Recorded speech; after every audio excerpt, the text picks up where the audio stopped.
Friends, welcome to our program, DF channel. Kinigubos nigso na Dr. DF, researcher, author, and juris doctor. Ang 7M59 episode.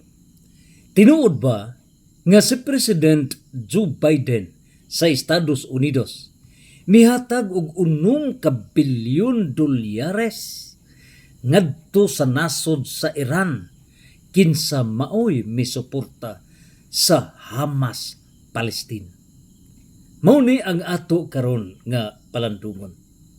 Na nasayod kita nga grabe na ka dako ang damyos nga nahitabo sa gubat tali sa Israel o ingon usab sa Palestine o Hamas. Nining puntuha karon, tinuod ba nga ang Estados Unidos mi suporta, mi hatag og $6 bilyon ngadto sa Iran? Unya, ang Iran mo'y mipahinog, mo'y misuporta sa Hamas, kining nason nga Palestine, para makigsangka sa Israel. Unya, kung atong palandungon karon, if tinuod nga mihatag ang Estados Unidos pinaagi ni Joe Biden, yan ang $6 billion, labihan kadako ka ng kwartaha ngadto sa ngadto sa Iran, ni Iran to Palestine, Hamas versus Israel. Ngano ba nga ang Amerika tuwa man dapig sa Israel? Mo kini atong palandungon karon. Ngano ba nga duto man mi sandig ni suporta ang Estados Unidos ngadto sa Israel? If it is true nga misuporta ang Estados Unidos pinaagi sa ni President Joe Biden mihatag og $6 billion ngadto sa Iran, of which Iran supported Palestine, din naa diha ang grupo sa Hamas, socio-political group nga mihasmag batok sa Israel and long-range battle between Israel and kining maong Palestine. Dili ba inconsistent? Mo kini ang atong palandungon karon. At this juncture, gihangyo ko kamo uban sa lamdag sa Espiritu Santo. May the Holy Spirit enlighten the 8 billion people worldwide. Nga dili na kita masud ni ining maong panglingla, limbong nga naitabo sa tibok kalibutan. Kung imong tanawon diha sa mga television, ang mga bata, mga anak nagkadugo, ang mga ginikanan nagkadugo to sa ospital, ang uban na disabled, tanawon nimo diha sa television. Grabe ang kamatay, grabe ang mga samad. Ngano ba nga naingon man niini? Kinsa bay utok niining tanan? And what is now the role of the United States of America? Ang pangutan na, wala ba sa bunga? Wala ba tuyua nga isabong kining duha ka nagkabingkil na daan nga mga nasod aron mulapaka kini tibok kalibutan, aron moabot ang ikatulong gubat sa tibok kalibutan? Wa ba kinhimua sa Estados Unidos? Kung atong palandungon, pila ba ka mga gubat nga giubanan sa Estados Unidos? Dili na lamang nato hisgutan ang Iraq, ang Iran, etc. Ang Amerika pag-support sa mga logistics, pag-support sa mga gipamaligya nila nga mga armas. As the best business, ang gubat is the best business of America. Adto kita sa Ukraine. Ukraine versus Russia. Unya, dili ba ka naghimos lag plan A, plan B, plan C? Ngayon, yun ang katulong gubat sa tibok kalibutan. Wa ba kini, dili ba kini time frame sa Amerika? Nga man mo click ang Ukraine So duna na sila daan, giandaman na daan. Wa ka kini strategy. Nga gumikan kay kining maong Palestine. Back up kini, supported kini sa League of Islam countries. 22 ka League of Islam countries. So nining puntuha karon nasayod ang Estados Unidos nga elemen kaligon kana. Unya karon Iran ug other Muslim countries 22 kana sila kabuo. Unya nining puntuha karon nasayod ang Estados Unidos nga kining Palestine back up usab kini sa China and other communist states, 5 ka mga communist states with Russia, North Korea, Cuba, Vietnam, Laos.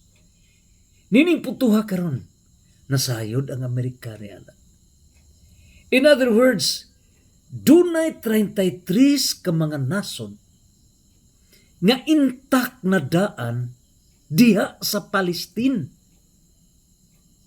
Hamas, Palestine, nasod sa Palestine. And then, on the other hand, kung imong tanawon, ang Amerika nasayod na daan in the future, nga kining maong gitawag og Israel, diin sila kunuhay, tua milandig misuporta sa Israel, gisuportahan kini sa 20 city ka mga European countries, European Union. 20 city. Unya, idugang pa ang Germany ug pang mga nasod. 34 ka na ka mga nasod nga naa nagpaluyo niining Israel. Ang pangutana karon without mentioning pa sa Pilipinas.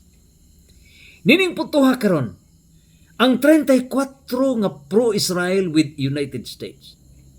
Unya, ang 33 ka mga nasod nga anti-Israel, in other words, diya sa Palestine. Nining puntuha karon, nasayod ba ang Amerika niini nga magtagbo gyud ang katapusang puwersa aron moabot ang ikatulong gubat sa kalibutan? Ug para moabot ang ikatulong gubat sa kalibutan, diya pasawan ang Iran na ng 6 billion pesos. Dollars, not pesos. Niya ang mong isyu. October 9, 2023, CBS News, Washington. Mipadayag ang Biden administration post back on claims that a prisoner swap with Iran last month, September, helped fuel the terrorist attack on Israel. Ginigar ka na sa Biden administration nga ang ilang paghatag og $6 billion sa Iran dili sa tumong nga ang Iran maunay mo pasaw ngadto sa Palestine aron mahitabo ang dakong kagubot malig-on ang mga armas support financial ngadto na sa gitawag og Palestine. Nining putuha atong kahinumduman ni adtong October City adlaw kana nga Sabado. Ang Hamas militants. So kining Hamas militants mao kini ang socio-political group, mao kini nag-lead diha sa Palestine. So mao ni naghimo og attack ngadto na sa Israel. But take note, it was not the first. Doon na dugay na kining nag-atake. Ang Israel, pila ka libo ka mga kinabuhi ang nangamatay sa Palestine. Unya after a recess, ang Hamas Palestine mo na say miatake sa Israel. Nalig-on ang Palestine with that, dili ba ang pangutana ang 6 billion pesos? Dollars, not pesos. Nga gisatag at the pretense of mabuhian ang 5 ka mga American prisoners. Dili ba kini senaryo? Unya nining puntuha karon samtang gipanghimakak kana. Apan ang mga analysts, ang mga experts nining puntuha karon dunay mga pagpadayag. Bisan pa ang Biden administration has insisted that the money would not be given directly to Iran and that it could only be used to fund Iran's purchases of humanitarian goods such as food and medicine. Grabe sa no? Grabe sa. Matud pa kantong kwartaha para sa Iran, gamiton lamang kanto sa mga pagkaon o mga medisina. Ngilngig sad, ha? Depensa gyud. Nining putuha karon, may padayag ang National Security Council spokesman John Kirby told reporters niadtong September 13 that the funds that were moved to Qatar would have more legal restrictions. Matod pa dili gyud magamit para sa pag-finance dito niya ng Palestine-Hamas attack. Apa nining putuha karon, atong paminawon ang usa ka senior State Department official mipadayag sa CBS News on Saturday. It will take many months for Iran to spend down this money. Ug busa dili gyud mahitabo nga magamit kini para pag-support sa Palestine. Ang Iran mo support sa Palestine, ang kwarta gikan sa Estados Unidos dili gyud magamit para sa pag-support sa Palestine niya ng grupo sa Hamas pag-attack. Nining putuha karon, tanaw na to kinsa gyud nagtug-an sa kamatuoran, ang Biden administration ba o gayang mga opisyales o kini bang mga analysts and of course sa pikas bahin sa Amerika. Nining putuha karon pipila ka mga presidentiables mipadayag nga it was the intent. Pero dili lang kita mo base nila ni Donald Trump ug uban pang presidentiable. Sama ni ini ni Florida Governor Ron DeSantis running for president kay basin og bias kini. O di another one si Vivek Ramaswamy, another presidential nomination basin og bias gihapon. Ari kita ni Nikki Haley. Si Nikki Haley, usa ka former ambassador to the United Nations, mipadayag sa NBC's Meet the Press. Mipadayag siya. Usa ka former ambassador ngadto na sa United Nations, si Nikki Haley. Siya mipadayag, to think that they are not moving money around is irresponsible.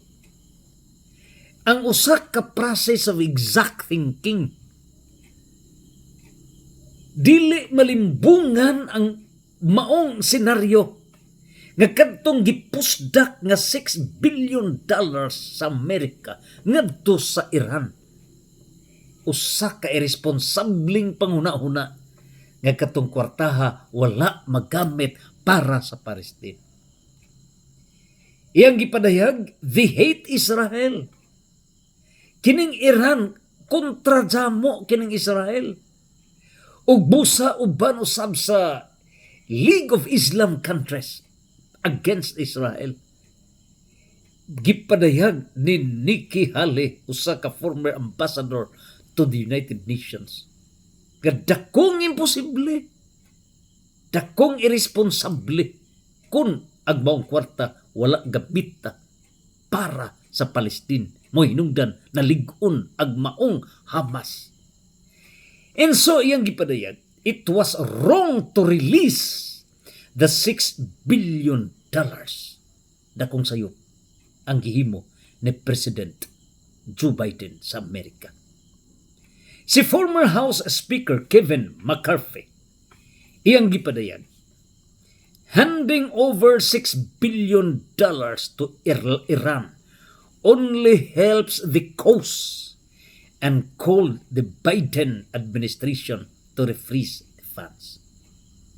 Kadtong gihimo ni Biden nga pag-release sa $6 billion ngadto sa Iran, mautoy na himong hinungdan og dugang pabilo kini nalig-on pag-ayo ang Palestine pinaagi sa grupo nga Hamas. Ubaw kini trigger na sa pangkalibutang danger sa ikatulong kubat sa tibok kalibutan. Now nining putuha karon, unsa ba ang Hamas diya sa Palestine? Unsa ba ilang kaugnayan o relasyon sa Iran? Iran fans, ang role sa Iran naghatag kini pundo kwarta ng suportar and provides weapons to Hamas. So ang naghatag og suporta sa weapons ngadto sa Hamas, usa ka Islamist militant group that controls the Gaza Strip nga naa mismo diha sa Palestine. So nining putuha, ang Hamas Islamist militant group, ang Iran Islamist, so Islam parihas kini. Nining puntuha karon, naturalmente ang maong kwarta na gamit. And so the US has designated it as a terrorist organization. Giatake kunuhay, gisaway kunuhay sa Amerika ang Hamas nga usa ka na ka terrorist organization. Og mo'y hinungdan nga di kami pabor sa Israel. Mo na giingon, not what is said, but what is done is regarded. Pabor kunuhay ang Amerika ngadto sa Israel. Inya against sila sa Hamas o against sila diha mismo sa Palestine, sa pulong kana. Pero unsa bay buhat nga gihimo sa Estados Unidos? They know nga ang nagfunding, nagsupport niining Palestine, di Hamas group, mao ang Iran. And yet America turned over $6 billion to Iran. At the pretense kunuhay nga mabuhian ang 5 ka mga Amerikano. Nining puntuha karon, matud pa ni Secretary of State Anthony Blinken, iyang gipadayag sa NBC sa Meet the Press on Sunday. Iyang gipadayag, Hamas wouldn't be Hamas without the support for many years from Iran. Kung wa pa'y suporta sa Iran, dili ka na mahitabo. Now, there is a connection beyond reasonable doubt that Iran supported Hamas o Palestine. And it was not refuted. It was admitted nga Amerika mihatag yun og $6 billion for Iran. Unsa ba ang logic sa tao? Kamoy pamalandong. What is now the role of the United States? In fact, ang Iran may provide $100 million every year to Hamas and other terrorist groups. Pinasikad sa 2021 State Department report. Nining puntuha karon, diha gipadayag nga Iran's potential involvement in the attack. Mao kini ang nahitabo. Ug busa nining tanan, kung atong pamalandungon unsa gi background sa Amerika nga sa pulong miingon nga tuwa sila sa Israel, pero sa buhat mi support $6 billion to Iran to Palestine, Hamas. Dili ba ang Amerika may nag-utok para gyud magtigi ning duha ka nasod? Una pagtigi na sa duha ka nasod, dili ba ilahang plano nga mabut kayud ang ikatulong kupat sa tibok kalibutan? Knowing nga niya na intact ang 34 ka mga nasod, more or less, pabor, support sa Palestine ing Hamas group. O dia 33, more or less, ka mga nasod gadia sa Israel. O dia magkasangka kini ngadto sa ikatulong kupat sa kalibutan. O kung sa pag-iapa sa Amerika, ngano ba? Dili ba ang giapas ni ini? Under ka na sa depopulation agenda. Mga matay ang mga tao. And after that, sila na ang muhari sa tibuok kalibutan. Kung atong palandungon ang USA war background, kinsa ba ang creator sa world terrorist? Ang Hamas granting nga mao kini terrorist. Tanawa, try to check the ISIS terrorists. On research, dili ba ang ISIS terrorist mao kini mi-attack sa World Trade Center September 27, 2011 in order to justify the basis of controlling the world at the pretense of anti-terrorism while accusing Bin Laden? Dili ba kadto gihimo para makontrol sa USA tibuok kalibutan? Unya pagkontrol na niya, iyang gi-emphasize nga anti-terrorism. In other words, nasakpan na gayon. Nasakpan na ang formula. The formula of niining Estados Unidos. Create a problem and propose solution. Maghimog problema. Gama ang problema. Establish the problem. And once you can establish the problem, introduce solution. Pag introduce sa solusyon na ini, masikop nimo ang tibuok kalibutan. Nining puntuha karon unsa bay problema nga gihimo. Gi-establish ang terrorist group. So, niyadtong maong Hamas, ang Palestine, giingnan nga terrorist. Dili ba ang Amerika mo'y nagpabuhi ni ini? Sila mo'y nag-establish, nagligon ni ini? O niya sa diha nga ligon na kini, maghimo kunuhay silang solusyon, o ang solusyon tuwa sila sa Israel. Balik kita sa ISIS.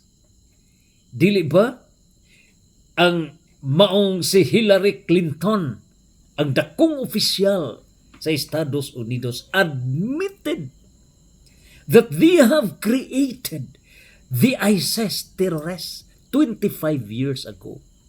Grabe. Gi-admit nga it's the United States. Mo'y mi umol ni ining ISIS 25 katuig.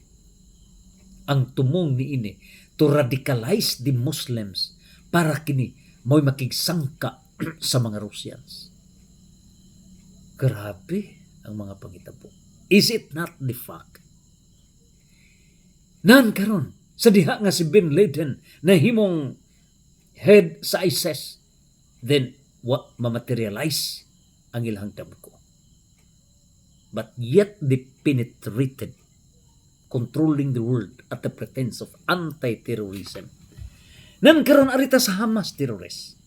Sa 2016, si President Obama, 2016, mihatag og $1.7 billion in favor of Iran, which supports Hamas Palestine. 2016, 1.7 billion. A year after, 2017, si President Barack Obama mihatag og $221 million direct ngadto sa Hamas Palestine. Dili ba? Is it not a fact? Karon ining putuha. Dili ba ang Estados Unidos mo'y naghimo, nagligon sa terrorist group, granting nga mao kini ilang gitawag nga ang Hamas usa ka terorista, and yet sila mo'y nagpalig-on niini.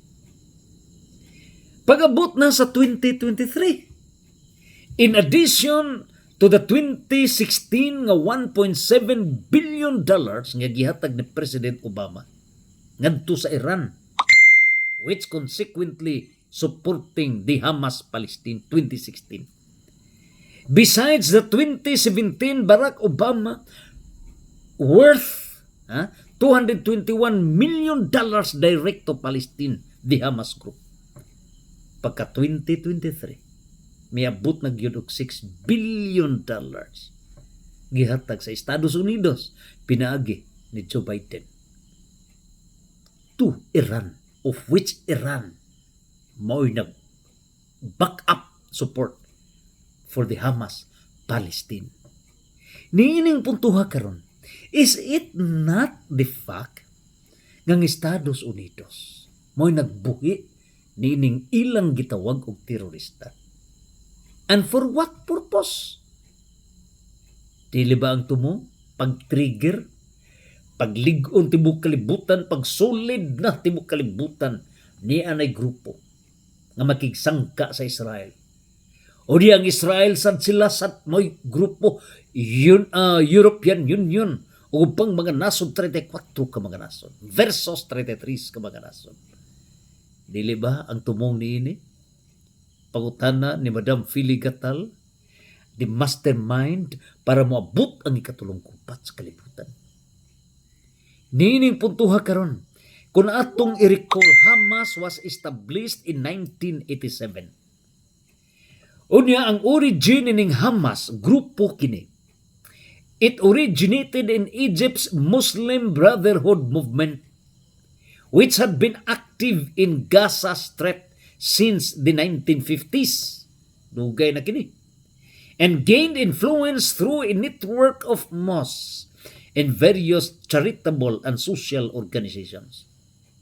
Niadtong tuig 1980 o 1980s, kining maong brotherhood nahimo kining powerful political factor. So, kining maong grupo sa brotherhood nahimo kining political factor, very powerful kini didto sa Palestine. And so they challenged the influence of PLO. Niadtong 1987, they adopted a more nationalist and activist line under the name of Hamas. So nahimo kining political group at the same time military. Midaog sila sa eleksyon during the 1990s and early 2000. Ang maong organisasyon conducted numerous suicide bombings and other attacks against Israel.